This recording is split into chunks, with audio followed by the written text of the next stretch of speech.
اما بعد۔ محترم دوستو، بھائی اور عزیزو،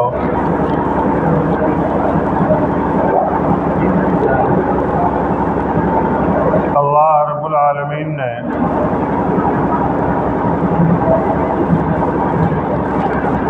بندوں کے مزاج کے اعتبار سے قرآن پاک میں ارشاد فرمایا کہ اللہ کے بندوں میں شکر گزار بندے کم ہیں۔ شکر گزاری اس کو کہتے ہیں کہ اللہ رب العالمین کوئی نعمت عطا فرمائے، اس نعمت کو اللہ کے حکم کے مطابق آدمی استعمال کرے، یہ شکر گزاری میں شامل ہے۔ آدمی کو اللہ رب العالمین نے صحت عطا فرمائی ہو تو اس صحت کو اللہ کے حکموں پر لگا، مال دیا ہے تو مال کو اللہ کے راضی ہونے والے امور میں خرچ کرے۔ بعض لوگ اپنے مزاجات سے اللہ کی نعمتوں کو سمجھتے ہیں اور پھر استعمال کرتے ہیں، اور یہ سمجھتے ہیں کہ یہ تو میرا اپنا کمایا ہوا مال ہے، اس میں کسی کا کوئی حصہ تھوڑی ہے، جبکہ سخی کے مال میں سب کا حصہ ہوتا ہے، اور کنجوس کے مال میں خود اس کا بھی حصہ نہیں ہوتا۔ سخیات اموال برمی خورن، بخیلہ غم سی مضر می خورن۔ شیخ سعدی رحمۃ اللہ علیہ نے فرمایا ہے کہ جو سخی لوگ ہوتے ہیں وہ مال سے پھل کھاتے ہیں، اس سے فائدہ اٹھاتے ہیں، اور جو بخیل آدمی ہوتا ہے، بخیلہ غم سی مضر می خورن، بخیل آدمی مال پاس میں ہوتے ہوئے بھی پھر بھی سونا چاندی کے غم میں ڈوبا ہوا ہوتا ہے۔ تو سخی کے مال میں سب کا حصہ ہوتا ہے۔ حاتم طائی ایک بہت بڑے سخی گزرے ہیں، ایسے سخی گزرے ہیں کہ ان کی مثالیں تاریخ کے اندر موجود ہیں، اور یہ نبی کریم صلی اللہ علیہ وسلم سے پہلے کے تھے، کیونکہ ان کے خاندان سے ایک مرتبہ ایک غزوے میں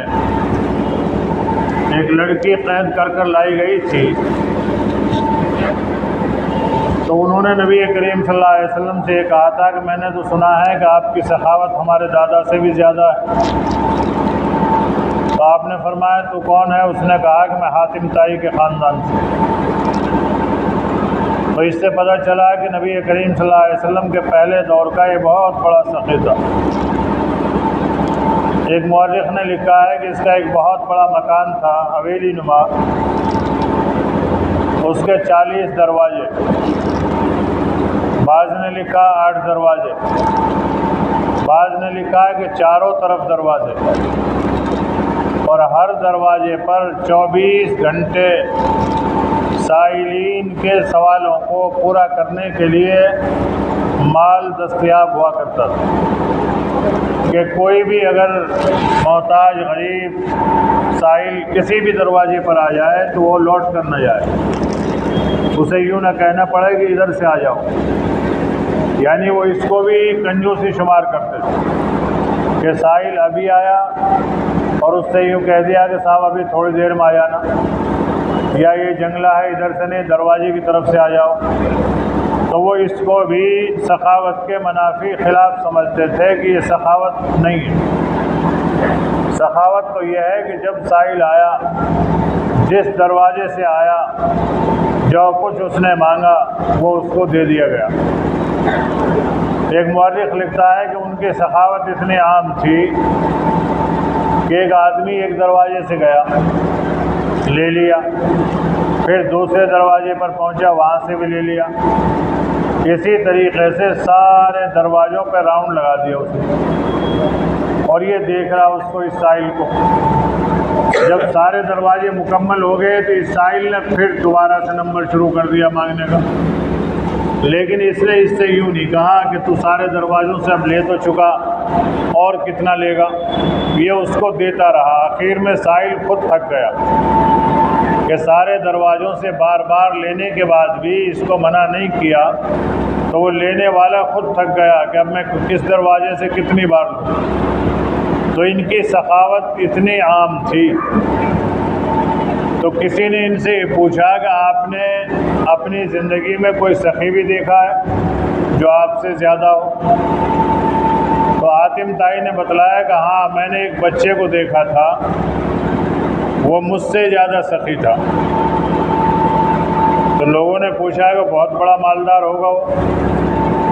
نہیں، مالدار تو نہیں تھا لیکن سخی مجھ سے زیادہ تھا۔ ایک مرتبہ میرا سفر ہوا عرب کے علاقوں میں،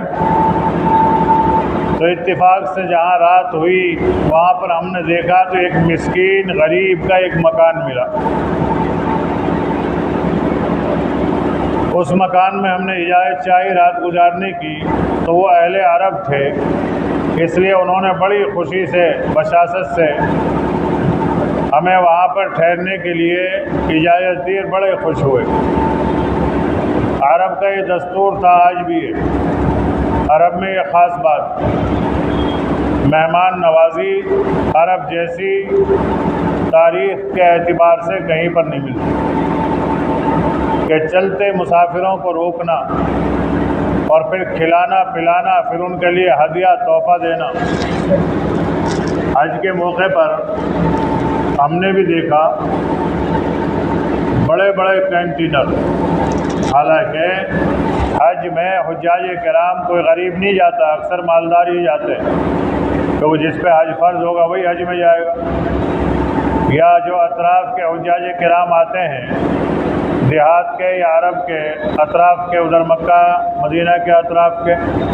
وہ بھی اتنے غریب نہیں ہوتے، لیکن پھر بھی عرب حضرات کی سخاوت، الحجاج ضیوفنا ضیوف الرحمن، جگہ جگہ لکھا ہوتا ہے کہ جو حاجی ہیں یہ اللہ کے بھی مہمان ہیں، ہمارے بھی مہمان ہیں۔ اور پھر ان کا اکرام اتنا، بڑے بڑے کینٹینر لگے ہوئے ہیں، کوئی شربت بانٹ رہا ہے، کوئی پیپسی بانٹ رہا ہے، کوئی جوس بانٹ رہا ہے،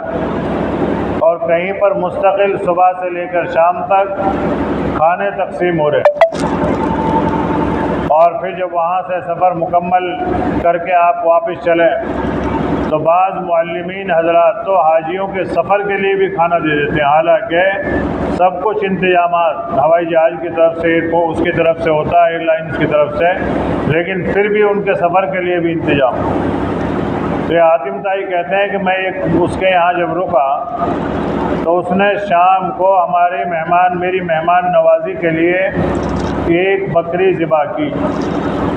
اور بکری ذبح کرنے کے بعد اس کا کھانا کئی طرح کا تیار کیا، یہاں تک کہ اس کا بھیجا بھی بھون کر اس نے ہمارے سامنے رکھا۔ تو جب میں کھانے لگا تو میں نے اس سے اس کی کارگزاری پوچھی کہ آپ کیا کرتے ہیں، کیا کاروبار ہے، کیا بزنس ہے؟ تو اس نوجوان نے بتلایا کہ میں یتیم ہوں، نہ میرے ماں ہے نہ باپ ہے، میں اکیلا ہوں، یہ 10 بکریاں ہیں میرے پاس، ان 10 بکریوں کو چرا کے لاتا ہوں اور ان کا دودھ پی لیتا ہوں، کچھ بیچ کر اس سے کھانے پینے کا گزارا کرتا ہوں، بس یہ ہے میری کل کائنات۔ اب اتفاق سے جو مہمان تھے حاتم طائی، انہوں نے جب کھانا کھا رہے تھے تو بھیجے کا جب لقمہ لیا، بھنا ہوا بھیجا کھایا، تو ان کی زبان سے نکلا کہ بھئی ماشاءاللہ بہت اچھا، یہ تو بڑا ذائقے دار آپ نے بنایا۔ بعض وقت ہوتا ہے آدمی جب دسترخوان پر ہوتا ہے اور اس کے مزاج کے مطابق اسے کھانا مل جائے تو پھر آدمی تعریف کر ہی دیتا ہے، اگر سننے والا کوئی بھی نہ ہو تو چپ چاپ اپنے آپ بھی کہہ دیتا ہے کہ بھائی مزہ آ گیا، بھائی کھانا بڑا بہترین ذائقے دار۔ جیسے ہمارا آپ جب کبھی قورمے کی ڈش سامنے آ جائے تو بھئی واہ خوشبو تو بہت اچھی آ رہی، اور جب کھا کے دیکھیں تو ہاں فلاں نے بنایا بھئی بہت اچھا بنا، حالانکہ کوئی پوچھ بھی نہیں رہا ہوتا، لیکن اپنے آپ دل سے نکل رہا ہوتا ہے، وہ زبان سے ادا ہوتا ہے۔ تو حاتم طائی کہتے ہیں کہ میری زبان سے ہی نکل گیا، کہ بھئی ماشاءاللہ بھیجا بڑا اچھا بھون کے بنایا آپ نے، بہت ذائقہ دار۔ تو کہتے ہیں کہ میں اتنے ابھی کھانے سے فارغ ہوا نہیں تھا، پھر دوسری ڈش میں پھر بھنا ہوا بھیجا میرے سامنے رکھ دیا، تو میں نے جب وہ کھایا تو وہ اس سے بھی ذائقہ دار، بھائی ماشاءاللہ بہت اچھا۔ تو ایک تو جو ہے میں شکرانے کے طور پر کہہ رہا تھا، دوسرے تھا بھی ذائقہ دار۔ تو اسی طریقے سے میں کھاتا رہا اور بار بار پلیٹ میں بھنا ہوا بھیجا آتا رہا۔ جب میں کھانے کے بعد باہر نکلا تو یہ کہتے ہیں کہ میں نے دیکھا کہ 10 کی 10 بکریاں ذبح ہوئی پڑی تھی۔ وہ کھاتا رہا، وہ جلدی جلدی ذبح کر کے بھیجا نکال کے بھون کے دیتا رہا۔ اب اگر ہمارے ذہن میں یہ بات ہے صاحب اتنے جلدی کیسے بھن گیا ہوگا، بھیجا نکالنے تو بہت دیر لگتی ہے، یہ ہمارے یہاں لگتی ہے دیر، ورنہ اور علاقوں میں عرب ممالک میں دیر نہیں لگتی۔ عرب ممالک میں تو بکرے کو بھی اگر ذبح کیا، آنت اجڑی نکال کے پھینکی اور آگ میں بھلس دیا، بعض تو جو ہے کھال کو اتار کے واپس لپیٹ کے بھون لیتے ہیں پورے بکرے کو، اور بعض جو ہے کھال کو بھی نہیں اتارتے۔ ایسے ہی بکرے کو ذبح کیا، بیچ میں سے آلائش نکالی، دھویا، دھونے کے بعد میں اس میں مرچ مسالے نمک تیل جو کچھ ڈالنا ہے ڈال دیا اور آگ میں دفن کر کے دہکا دیا، آگ بس بن گیا، بھن گیا، تیار ہو گیا۔ ان کے یہاں کھانے کا طریقہ یہ ہے۔ ایک دفعہ ہم جے پور میں گئے، ایک کے یہاں دعوت تھی، مفتی صاحب تھے چھوٹے بھائی، ان کی بھی دعوت ہماری بھی دعوت، ہم چلے گئے ان کے ساتھ۔ اب جب پہلے انہوں نے بکرے کا گوشت لا کے رکھا، ہم نے وہ شروع کر دیا، تو وہ کہنے لگے صاحب مفتی صاحب وہ بھی ہے سری پائے لاؤں کیا؟ مفتی صاحب نے کہا لیا ہوئے، دسترخوان پہ کون منع کرے، چاہے 1000 نعمت رکھی ہو پھر بھی ان کو اور کچھ ہے، اور کچھ لاؤ، ان کو اور کچھ ہے تو لیا اسے بھی، کیونکہ انسان کا نفس ہے نا، یہ تو حریص ہے۔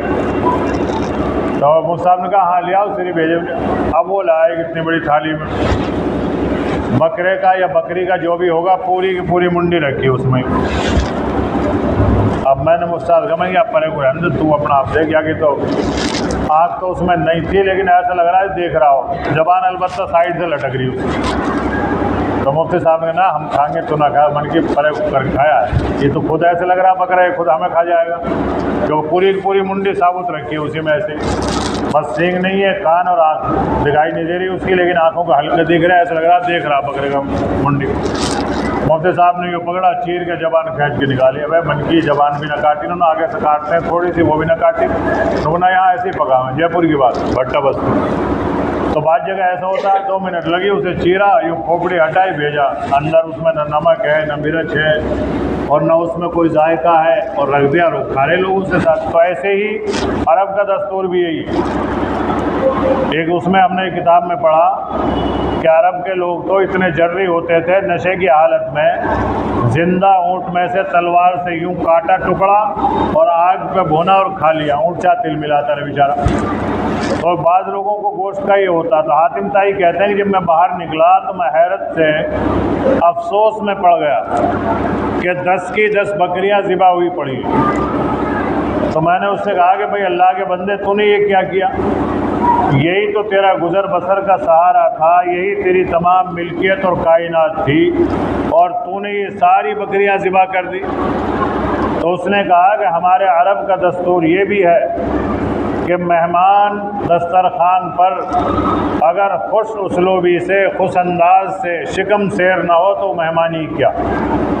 ہمارے یہاں تو ایک ڈش رکھ کے یوں دیکھیں تک دوسری مانگ نہ لے، اور جب معاملہ تھوڑا بستر سا ہے نا، جب تو بس خالی تری تری لالا کے رکھتے چلے جائیں، وہ کتنا ہی کہہ کہ یہ بدل کے لیا، ادب سے کہوائیں نا، یوں تو نہ کہیں بوٹی بوٹی لیا، جو کہ یا ذرا گرم سے کر لایا، اب وہ نہ گرم تو ہے، اب یوں تو کہہ نہیں رہا اس میں بوٹی بوٹی لیا، یوں کہہ کہ گرم سے کر لا، اسے پلٹ لا۔ اب اسے پتا کہ اسے چاہے 10 بار پلٹ لے، اس میں بھگونے میں ہے ہی کہاں بوٹی، وہ تو پہلے ہی سلٹ گئی، اب پلٹنے سے فائدہ بھی کیا ہے۔ وہ پھر کیا کرتے ہیں، جو کھلانے والے ہوتے ہیں وہ پھر وہاں سے ہٹ جاتے ہیں، دوسرے کو بلاتا ہے، ارے نو دیکھیے ڈش بدل کے لایا، اب وہ پوچھتا ہے کیا کر رہے ہیں، ڈش بدلنا، ارے نو کہ کیا بدلنا، تو یہ پتا نہ رکھنا، وہیں رکھ دیں۔ تو ادھر ہو جا ایک طرف، تو دوسرا دے دے گا اس کو، تو وہاں قادم تو بدل دیں گے، ڈش نہیں بدلیں گے، کیونکہ معلوم ہے، اور وہ کھانے والا جو ہے وہ ابھی اور انتظار میں بڑھیا سی بوٹی آ جائے، بوم کسی کو مل جائے تو ذرا اور ذائقہ آئے۔ تو یہ بھی اصول اور آداب میں سے ہے، کھانے کے آداب میں، کہ اگر کسی کے ہم یہاں کھا رہے ہوں، مہمان میزبان سے سوال نہ کرے، چپ چاپ جو کچھ رکھ دیا اسی میں سے اسے کھا لے۔ ایک جگہ ہم کھا رہے، اب روغن ہی روغن، تو میرے ساتھ والے کہہ رہا بوٹی منگانا، میں کیا ہوئی مت بوٹی، بھائی جیسی آ گئی اس میں سے اپنے جتنا کھانا کھا لے، نہیں کھانا مت کھا۔ اس نے احترام کیا، بلا لیا، یہ کم ہے کیا؟ اب روغن ہی صحیح یا مسالہ ہی صحیح، نہ صحیح بوٹی کیا ہو گیا، روغن مسالہ میں تو ہے زیادہ طاقت، کھا لو جتنی بھی کھائی جائے۔ تو انہوں نے یار تم تو بھوکا ہی رکھا، میں نے بھوکا کیوں رکھو گے، نصیب میں ہمارے یہی تھا، بوٹی ہوتی تو ہم پہلے آ جاتے، نصیب میں نہیں تھی، اب یہ ہے تو کھا لو۔ تو حاتم طائی کہتے ہیں کہ میں نے اس سے پھر کہا بھائی تم نے یہ اچھا نہیں کیا، تو اس نے بتلایا کہ جب آپ نے بھیجے کے بنے ہوئے کی تعریف کی تھی تو میں یہ سمجھا کہ یہ تو ذرا سا بھیجا، اس سے تو اس کا پیٹ بھرے گا نہیں، تو میں نے جلدی سے دوسری بکری ذبح کی اور جلدی سے اس بھیجے کو بھون کے آپ کے سامنے پیش کر دیا، آپ نے پھر تعریف کی، تو میں سمجھا ابھی اور ان کی اشتہا، چاہت اور ابھی اور باقی، لہٰذا میں نے جلدی سے دوسری، اسی طریقے سے میں نے 10 بکریاں ذبح کر کے آپ کی مہمان نوازی میں استعمال کیے، میں نے کوئی احسان نہیں کیا آپ کے اوپر۔ تو حاتم طائی کہتے ہیں کہ میں نے اس سے بڑا سخی آدمی دنیا میں کوئی نہیں دیکھا، مجھے تو لوگ کہتے ہیں کہ میں سخی ہوں، لیکن وہ مجھ سے بھی زیادہ سخی۔ تو یہ جو سوال کرنے والا تھا، پوچھنے والا، تو اس نے پھر ان سے ایک سوال اور کیا، وہ ہر ایک کے ذہن میں آتا، میرے بھی ذہن میں آ رہا تھا پڑھتے پڑھتے، لیکن بعد میں وہ سوال اس نے ہی کر دیا۔ آپ کے ذہن میں بھی آنا چاہیے کہ جب حاتم طائی نے اس کی 10 بکریاں کھا لی تو حاتم طائی نے اس کو کیا دیا ہوگا، یہ بات ذہن میں آتی بھی ہے اور آنی بھی چاہیے، کیونکہ عموماً جب خاص مہمان جاتے ہیں، خصوصاً لڑکی وغیرہ کے یہاں، تو دسترخوان اٹھنے سے پہلے تھالی میں کچھ نہ کچھ رکھ دیتے ہیں، حالانکہ ضروری نہیں ہے، لیکن ادب اور احتراماً یہ لازم اور ضروری سا بھی سمجھا جاتا ہے۔ کیوں؟ اس لیے کہ پہلا دور تو وہ تھا کہ صاحب بہن بیٹی کے یہاں لوگ کھاتے ہی نہیں تھے، اب تو موقع لگا تو پوری بہن بیٹی کو ہی کھا جائیں، اب تو یہ دور ہی دوسرا چل رہا ہے، تو ایسا کچھ رکھتے ہیں، اور ہر آدمی پھر اپنی پاکٹ کی طرف دیکھتا ہے، پھر جیسا کھانے والا ہوتا ہے، پاکٹ والا ہوتا ہے، پھر ویسے ہی رکھتا ہے۔ ایک جگہ ہم گئے تھے، 8-10 آدمی تھے، اور اتفاق سے دعوت تھی ایسی جگہ جہاں ہماری یہاں کی لڑکی تھی کوسی کی۔ اب جب سب نے کھا لیا، اب جب گھسر پھسر کر رہے ہیں بھائی تھالی میں کچھ تو کچھ ڈالنا ہی ہے، اب اتفاق سے ایک آدمی نے کہا بھائی چلو کرو کیا کرو، اب 500 روپے کر کے ڈال دیے، سب نے اکٹھے کر کے وہ ڈال دیا۔ اب ایک صاحب کے پاس اس وقت یا تو کھلے نہیں ہوں گے یا جیب میں نہیں ہوں گے، اس نے کہا ایک دوسرے دن وہ ڈال دے، تو دے دے، اب دے دیے۔ اب اس کے بعد میں کوسی میں آ کے پھر ایک دن مول صاحب دیکھ لو وہ پیسے نہ دے رہا ہے، میں کھائیں گے نو، وہاں اس دن اس نے لیے، ابے من کی گئے بہن بیٹے، ارے نونا ان نے تو ادھار کر کے لیے، ہمیں تو یہ سمجھ لیتے ہیں ڈبل ڈال دیے، تو اس پہ ان کی کافی دن جھنجھٹ چلی،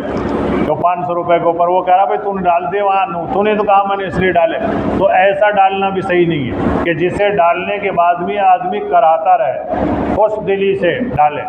تو حاتم طائی کہتے ہیں، حاتم طائی سے اس نے سوال کیا کہ اچھا آپ نے کیا کیا پھر؟ اس نے تو چلو اپنی ساری کائنات بھیجے، اس کے بکری کاٹ کے سارے بھیجے آپ کو کھلا دیے، آپ نے کیا کرا؟ پھر حاتم طائی نے کہا کہ میں جو صبح کو بازار میں گیا، پھر میں نے اس کے لیے 300 سرخ اونٹنیاں خریدی اور 500 بکریاں خریدی، اور خریدنے کے بعد میں پھر اس کو میں دے کر آیا کہ لو جی میرے پاس اس وقت تو یہی ہے اور اتنا ہی انتظام ہے، باقی پھر کبھی تمہیں ضرورت پڑے تو میں فلاں میرا نام ہے، فلاں جگہ میں رہتا ہوں اور وہاں آپ کبھی بھی میرے پاس آ سکتے ہو۔ تو یہ ہوتا ہے اللہ کا نقد انعام، یعنی اس میزبان نے اس کی مہمان نوازی کی تو اللہ رب العالمین نے اس کو 10 بکریوں کے عوض میں اتنا سارا مال اور دولت، عرب کے اندر سرخ اونٹنی زیادہ قیمتی مانی جایا کرتی تھی، اس لیے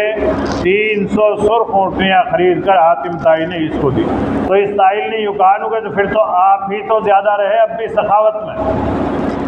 تو حاتم طائی نے کہا کہ نہیں، میں سخاوت میں زیادہ نہیں رہا، سخی تو مجھ سے وہی زیادہ رہا۔ کیوں؟ اس لیے کہ اتنا مال تو اس وقت میرے پلے میں موجود تھا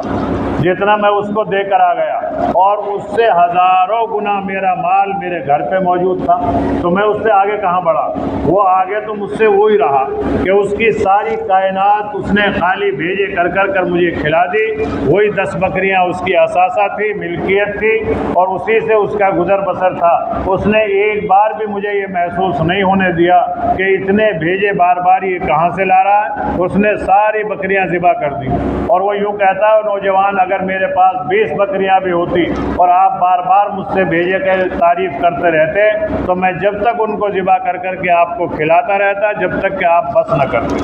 تو اس کو کہتے ہیں سخاوت۔ لیکن ہمارا معاملہ کیسے چل رہا ہے آج کل؟ جب ہم سے کوئی کہ صاحب تم کنجوس آجی نہیں، ہم سے بڑا سخی کون ہو سکتا ہے؟ ہماری مثال ایسی ہے،